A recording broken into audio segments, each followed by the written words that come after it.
Hola mis amados hermanos, ¿cómo están? Este es Pastor Peter. Estamos haciendo un estudio bíblico nuevamente en este día, abriendo la palabra de Dios, pues y seguimos estudiando el catecismo de Heidelberg. En este día con la pregunta número 29 y 30. Y esta pregunta nos dice por qué el Hijo de Dios es llamado Jesús, que significa Salvador. Eso en el latín pues que se llamó la catequesis palatina, ¿no? Que es lo mismo que el catecismo de Heidelberg. Lee así en el latín: Quar filius Dei appellatur Jesus, hoc es Salvator. Pues nos dice, pues, ¿por qué el Hijo de Dios llamado Jesús, que significa Salvador? La respuesta es que porque nos libra de todos nuestros pecados y porque en ningún otro se debe buscar ni se puede hallar salvación. Así es, el nombre de Jesús verdaderamente significa Salvador. ¿Nos acuerdan lo que dice Mateo capítulo 1 versículo 21, que dice: llamará su nombre Jesús porque él salvará a su pueblo de sus pecados? Y su nombre pues significa Yahweh salva, ¿verdad? Él es la salvación. También Pedro nos dijo que no hay otro nombre bajo el cielo dado a los hombres que podamos ser salvos. Él es el único Salvador y el único lugar donde se encuentra la salvación. No hay salvación en ningún otro. No son en tus obras, no son en los santos, no es en María, como algunos creen, ¿no? Pues sencillamente es en Cristo. De hecho, 1 Timoteo 1:15, Pablo nos dice: Cristo Jesús vino al mundo a salvar a los pecadores. ¿Te das cuenta? Él es el Salvador, Él es el enviado de Dios para salvar a los pecadores. Pues y la Biblia nos dice que nosotros estamos completos en Él, no hay duda, ¿no? Dice Colosenses 2:10: y vosotros estáis completos en Él, que es la cabeza de todo principado y de todo potestad, ¿no? Pues el catecismo continúa con la pregunta número 30. Dice: ¿creen pues también en el único Salvador Jesús aquellos que buscan su salvación y felicidad en los santos o en sí mismos o en cualquier otra parte? Con eso el catecismo nos está diciendo que la salvación no se halla en María o no se halla en las obras sacramentales de Roma, uh, sino que pues todo lo necesario para la salvación lo hemos recibido en Cristo. Pues la pregunta 30 lo repite, no lo voy a leer nuevamente. Dice: ¿creen pues también en el único Salvador? Servatore in Jesus, dice el latín. En el único Salvador Jesús, aquellos que buscan su salvación y felicidad en los santos o en sí mismos o en cualquier otra parte. La respuesta es que no, porque aunque de boca se gloríen en tenerlo por Salvador, de hecho niegan al único Salvador Jesús, pues necesariamente resulta o en que Jesús no es perfecto Salvador, o que aquellos que con verdadera fe le reciben por Salvador tienen que poseer en Él todo lo necesario para su salvación. ¿Ves? Entonces ahora el catecismo nos está diciendo que hay algunos que dicen con su boca que creen en el Salvador Jesús, pero realmente no lo consideran perfecto Salvador y por eso agregan sus obras, ¿no? Y él está hablando específicamente de las obras de obediencia a los sacramentos de la Iglesia Católica, con los cuales los católicos romanos creen que van a añadir de alguna manera pues méritos para su salvación. Pues eso es incorrecto. Realmente la salvación es un regalo de Dios, es por gracia, por medio de la fe, no es por obras para que nadie se gloríe, es un regalo de parte de Dios. Y cuando nosotros recibimos a Cristo por la fe, recibimos al Salvador por la fe, el cual es el único mediador entre los hombres. María no es la mediadora entre Dios y los hombres. Se equivocan los católicos romanos al decir que ella es la mediadora entre Dios y los hombres, el único mediador entre Dios y los hombres. Dijo el apóstol Pablo, es el Señor Jesús. Y Pedro nos dice: porque no hay otro nombre bajo el cielo dado a los hombres en que podamos ser salvos. No hay otro nombre, Él es el único Salvador. Y en Él poseemos todo lo necesario para nuestra salvación. Pablo nos recuerda en Colosenses 2:10: y vosotros estáis completos en Él, que es la cabeza de todo principado de potestad. Y Gálatas 5:4 dice, Cristo os desligasteis, los que por la ley os justificáis, de la gracia habéis caído. ¿Ves? Algunos se trataban de justificar aún la ley de Moisés, y ni siquiera eso, eran las prácticas de la halaja, de la ley oral judía, que era sencillamente la, las costumbres y las normas que tenía el judaísmo para poder aplicar la ley de Moisés. Eran las enseñanzas de los padres, Pirkei Avot, la Mishnah y todas estas otras leyes, ¿no? Y regulaciones, aún en los días de Pablo. Pues nos dice aquí que solo por Cristo el hombre es justificado y es declarado justo delante de Dios por medio de la fe. Y es por Cristo que nos justificamos, no es por nuestras obras a una religión, no es por nuestras obras de obediencia a una religión, o sea que sea la judía, o sea que sea la romana, católico romana, uh, sino que sencillamente Él es el Señor y su nombre sobre todo nombre, y un día vendrá nuevamente y toda rodilla se va a caer delante de Él y lo va a confesar como Jesús para la gloria de Dios Padre. Pues tenemos que decir, yo creo en Jesús, pero confiar de que Él es el único medio para nuestra salvación.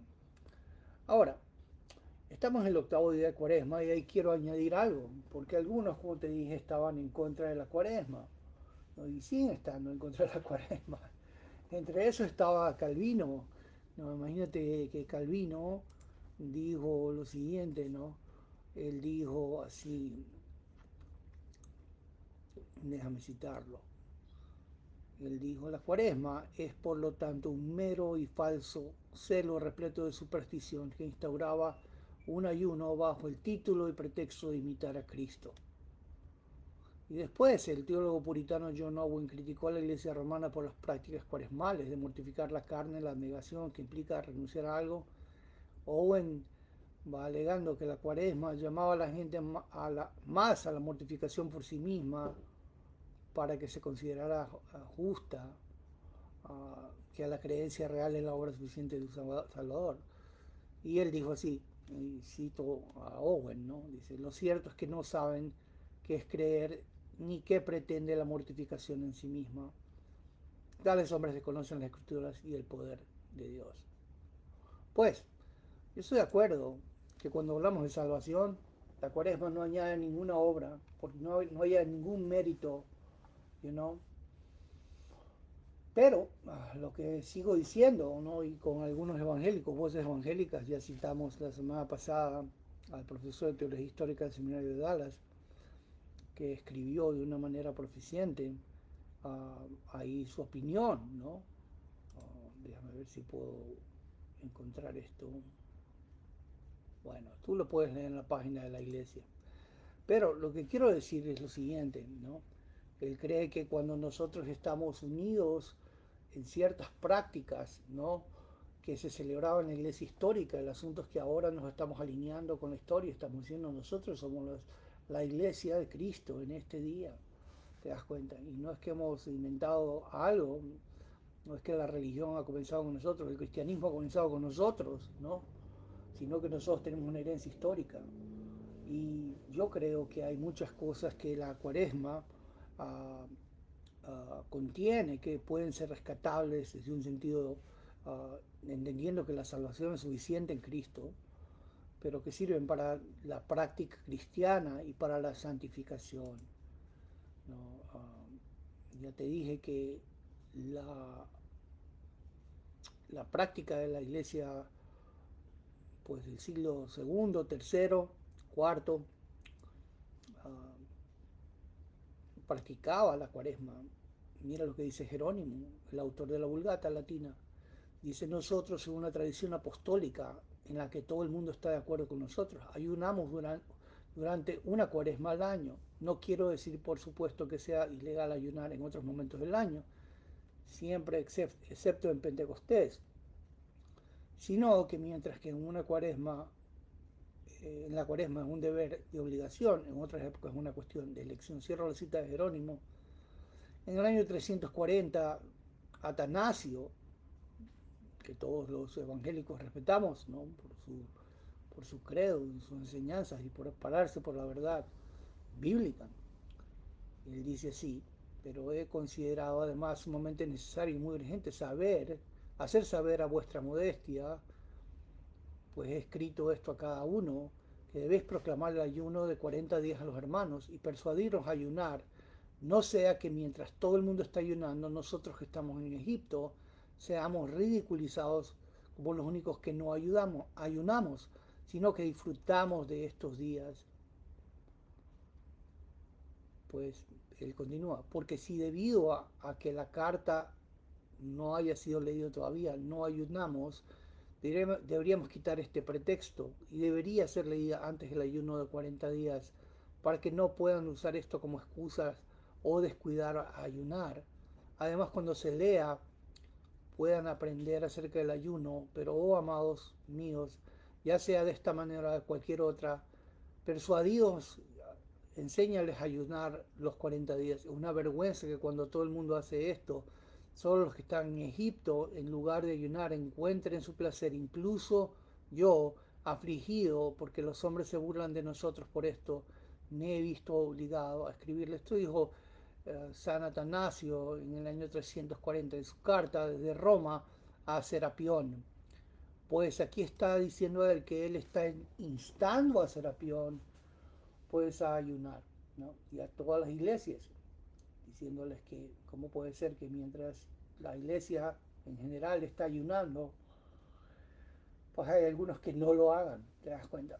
Entonces ahora yo no te estoy hablando de que hay que hacer toda una práctica estricta, ¿no? Porque ya te dije que la salvación está completa en Cristo. Pero sin embargo yo creo que hay cosas que como evangélicos podemos rescatar de la cuaresma. Por cierto, hoy es el día octavo, ¿no? ¿Y qué hace la iglesia en Cuaresma? ¿Qué hacía la iglesia en Cuaresma? Pues sencillamente era un tiempo de devoción, era un tiempo de santificación, era un tiempo de temor reverente, era un tiempo de humillación, era un tiempo de oración, era un tiempo de arrepentimiento y conversión, era un tiempo de confesión de pecados y un tiempo para pedir perdón a Dios, y era un tiempo de adoración. Pues haz una cosa, mira, lo único que estoy diciendo es que así como en la Navidad y el tiempo de Adviento, nosotros podemos tomar estas lecciones que nos da la iglesia histórica, ¿no? En el siglo segundo, en el siglo tercero, y sencillamente pues entenderlas en el contexto de la práctica neotestamentaria. Pues yo creo que la práctica del Nuevo Testamento, la praxis de la iglesia del Nuevo Testamento, una iglesia que continuamente practica todas estas cosas: devoción, santificación, temor reverente, humillación, oración, arrepentimiento, confesión, pedir perdón a Dios, adoración, todo bajo el entendimiento de que Cristo nos ha salvado y que su obra es suficiente y que no podemos añadir ningún mérito a la obra de Cristo. El Padre dijo del Hijo: este es mi Hijo amado en quien tengo complacencia. ¿Ves? Solamente el sacrificio de Cristo, la persona de Cristo, la persona de su obra terminada y suficiente, complacen al Padre de una manera efectiva, completa. En Él estamos completos, por cierto. Pero la vida cristiana, ahí está la diferencia. Algunos se quieren sentar en el lazy river de que Cristo me salvó. Por tanto, yo ya no tengo que hacer devoción, no tengo que hacer confesión, no tengo que hacer arrepentimiento, no tengo que hacer oración, no tengo que guardar mandamientos, no tengo que leer la Biblia, no tengo que ser devocional. Y entonces pretenden que un día pues el Señor va a venir y les va a decir: bienaventurado, pasa nomás, ¿no? Pues ya tú eras salvo, tú hiciste tu oración, una decisión, firmaste la tarjeta, el consejero te firmó la tarjeta de decisión, ¿verdad? Viviste como un incrédulo, pero el asunto es que como hiciste la oracióncita aquella, entonces ahora sencillamente tú puedes, has vivido como un carnal y un mundano, ¿no? Ignorando el arrepentimiento y la humillación delante de Dios, y que Dios es tres veces santo, pero puedes pasar ahora sí al reino celestial a gozar del cielo. Eso es absurdo. ¿Te das cuenta? Absurdo. Eso no es la manera como los apóstoles vivieron el Nuevo Testamento. Esa no es la práctica cristiana del Nuevo Testamento. ¿Cuál es la práctica cristiana? Pues déjame recordarte. ¿Cuál es la práctica cristiana? Léelo conmigo, ¿ok? Márcalo en tu Biblia, ¿no? Y no vivas un cristianismo que alguien te ha pintado de colores, ¿no? Y de rosas, ¿no? Pues cristianismo carnal, realmente, mundano, eso es lo que es superficial, no comprometido, ¿no? Jactancioso y soberbio, porque cree que ya lo tiene todo, porque un día hizo una oración. Eso no es el Nuevo Testamento. Tal persona que vive de esa manera es una persona que está primero viviendo de una mala manera, no es la manera que agrada a Dios. El Nuevo Testamento nos manda a agradar a Dios, eso dijo el apóstol Pablo. Pues cómo andaban las personas en el Nuevo Testamento, pues déjame decírtelo. Mira, por ejemplo, Pedro habla así, en primera de Pedro, capítulo 1, versículo 17, si invocan como Padre a aquel que imparcialmente juzga según la obra de cada uno, conduzcanse con temor, bobos, dice ahí, durante todo el tiempo de su peregrinación. ¿Cómo es eso? ¿Qué estás diciendo, apóstol Pedro? ¿Ah? Que tenemos que caminar con temor reverente. Eso significa, si Dios te salvó de verdad, si tú has puesto tu fe en Jesucristo, ahora tú caminas con temor reverente. No caminas de una manera porfiada, diciendo que ya Cristo te salvó, te dio todo, te hizo todo, y por tanto ahora tú puedes vivir la vida loca. You know, that's not how it is. ¿Te das cuenta? Y si alguien te enseñó de esa manera, te enseñaron falsamente. Desecha ese falso maestro, ese falso profeta, ese falso apóstol, esa falsa escuela que te dijo eso, porque eso no es el Nuevo Testamento, no es la vida cristiana, no es lo que Dios dice en su palabra. ¿Ves? Lo que dice Dios en su palabra. El creyente tiene que vivir en temor reverente durante todo el tiempo de su peregrinación. Eso es durante todo el tiempo de nuestra vida. Ahora, ¿podemos hacerlo de una manera perfecta? ¿Lo hacemos de una manera perfecta? No. Y es por eso que necesitamos este tipo de tiempos que nos recuerdan que tenemos que arrepentirnos, confesar nuestros pecados, humillarnos delante de Dios, reconocer que pecamos. ¿Sabes que nosotros pecamos? No hay que ser porfiados y confiarse nada más de que, bueno, yo un día hice una oración y por eso entonces ahora ya pateo la puerta del cielo y entro nomás. No, no es así, ¿te das cuenta? Si verdaderamente tú te has arrepentido, entonces vive en constante arrepentimiento. ¿Ves? La Biblia habla de todas estas cosas que te dije que son las características de la cuaresma.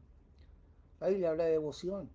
Pablo dice en 1 Corintios 7:35, esto digo para su propio beneficio, no para ponerles restricción, sino para promover lo que es honesto y para asegurar su constante devoción al Señor. ¿Cómo vive el cristiano? En constante devoción al Señor, dijo Pablo. ¿Ves? Pues también el Nuevo Testamento nos habla de que la práctica de la iglesia cristiana era una práctica de santificación. Y ciertamente la Biblia habla de santificación posicional, porque eso dice 1 Corintios 1:30, pero por obra suya, es decir, por obra de Dios están ustedes en Cristo Jesús, el cual se hizo para nosotros sabiduría de Dios, justificación, santificación y redención. Pero claro, aquí se está hablando de que Cristo nos ha hecho posicionalmente santos delante de su presencia por causa de su obra completa y terminada. Pero sin embargo, ¿sabes qué? La Biblia habla también acerca de una santificación práctica. Por eso Pablo dijo en 1 Tesalonicenses 4:3, porque esta es la voluntad de Dios, su santificación.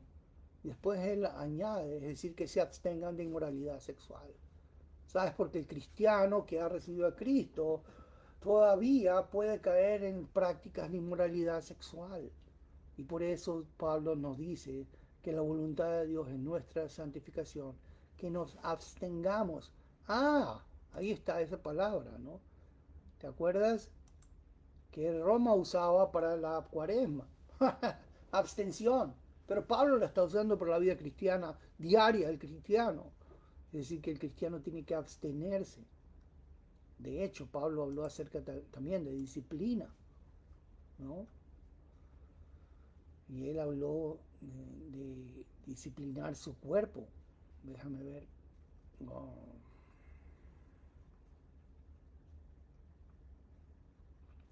dice en 1 Corintios 9:27, sino que golpeo mi cuerpo y lo hago mi esclavo, no sea que habiendo predicado a otro yo mismo sea descalificado. porque ellos nos disciplinaban, dice el autor de Hebreos, por pocos días, como les parecía, pero Él nos disciplina para nuestro bien, para que participemos de su santidad. Así que hasta Dios nos disciplina, ¿te das cuenta? Y Pablo dice, yo disciplino mi cuerpo, ¿no? Para seguir corriendo, seguir corriendo. Pues hay que dejar cosas, es lo que significa, hay que dejar pecados. ¿Qué tiempo mejor que este para decir esto, no? Wow, estas prácticas que estaba haciendo no agradan al Señor, voy a dejarlas de lado. Si te das cuenta, me voy a abstener, voy a ser más cuidadoso, no, voy a confesar mis pecados, que esa es otra práctica, ¿no? Acuérdate que la Biblia habla acerca de conversión, arrepentimiento y conversión.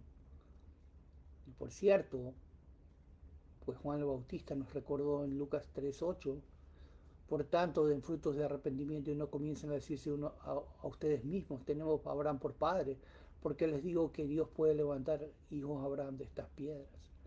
¿Ves? Algunos judíos, claro, que no eran creyentes, ¿no? Pues se jactaban y decían, nosotros tenemos a Abraham por padre. Así dicen algunos evangélicos, decían, no, yo tengo a Dios por padre, yo no necesito arrepentirme. Wrong. ¿Te das cuenta? Tienes que hacer obras dignas de arrepentimiento. El Señor Jesús dijo que no ha venido a llamar a justos, sino a pecadores al arrepentimiento. El cristiano es un pecador todavía, que necesita arrepentirse diariamente. No fue solamente una vez que se arrepintió cuando recibió al Señor, sino que es una práctica continua de arrepentimiento en la que vive todos los días, hasta que vea al Señor Jesucristo. Y pues ese es el mensaje, ¿no?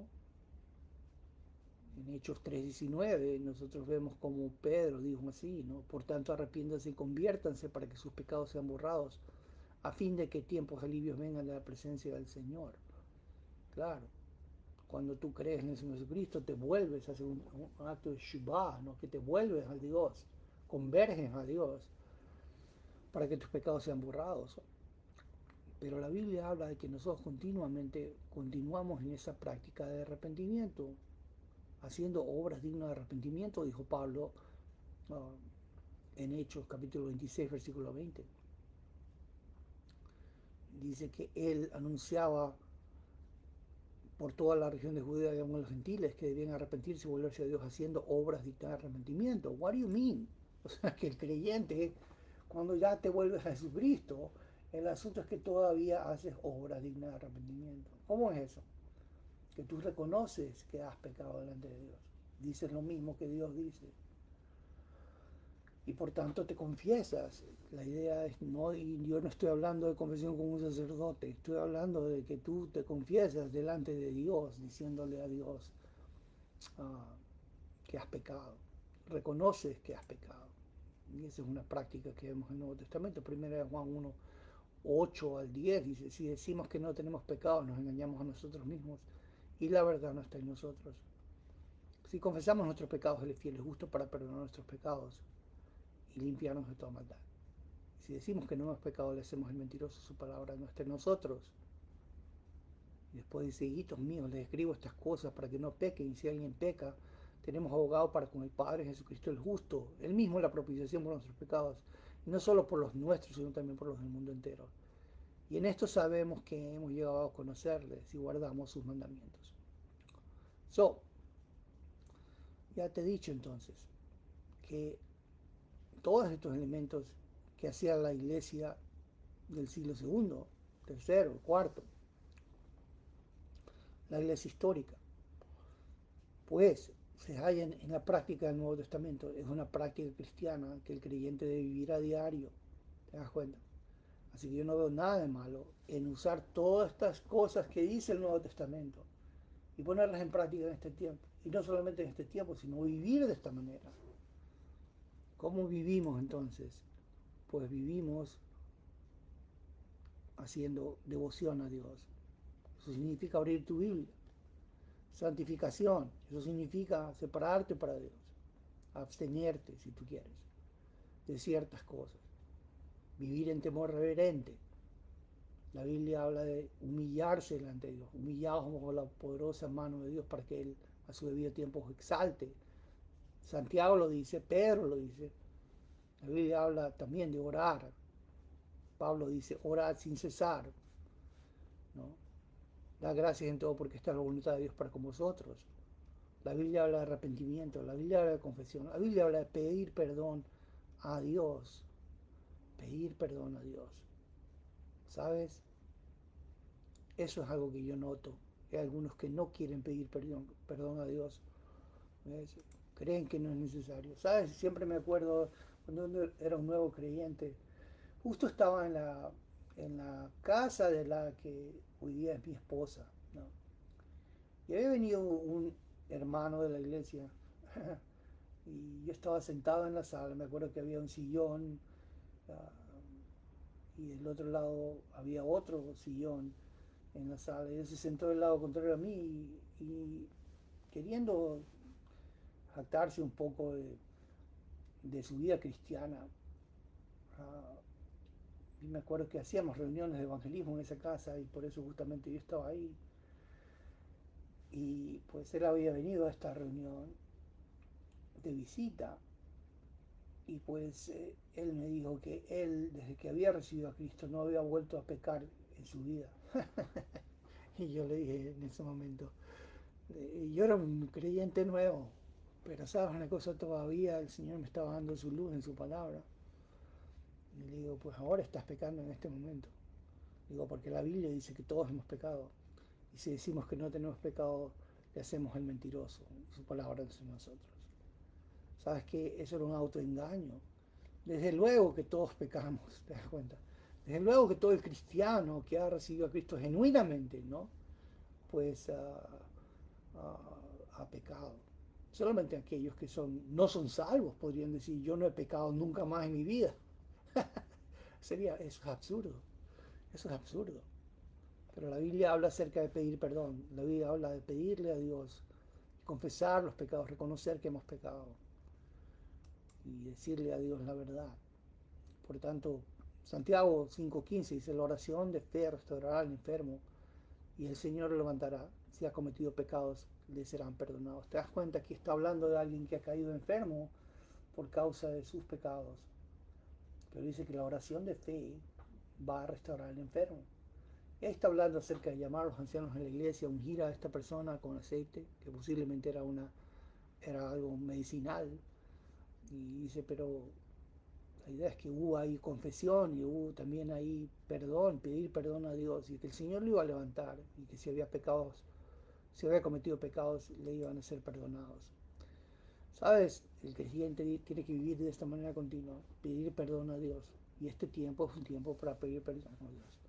Y finalmente quiero decir algo más, es un tiempo de oración, porque la Biblia nos habla de que aún en el cielo, los 24 ancianos que representan a la iglesia y los cuatro seres vivientes se postraron delante del Cordero. Cada uno tenía una arpa y corona y copas de oro llenas de incienso, que son las oraciones de los santos.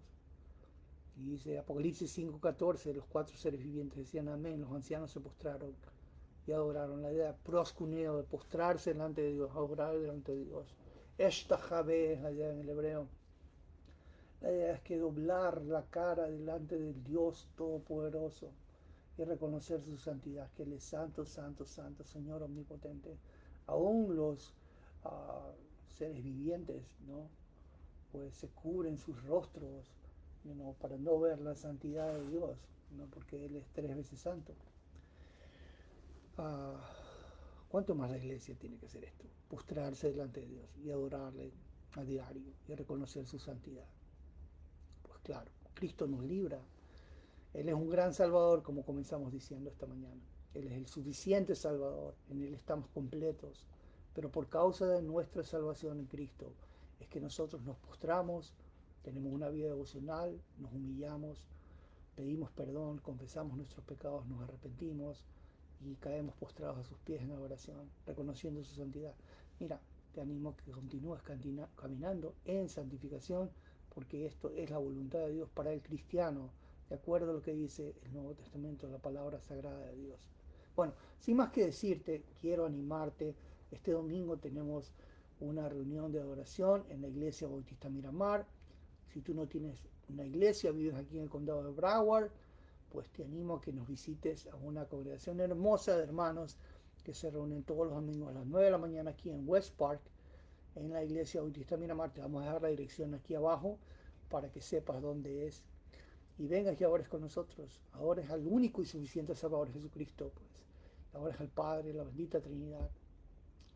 Y pues también aprendas de su sagrada palabra que nosotros estimamos tanto, pues, y anhelamos aprender cada día más de ella.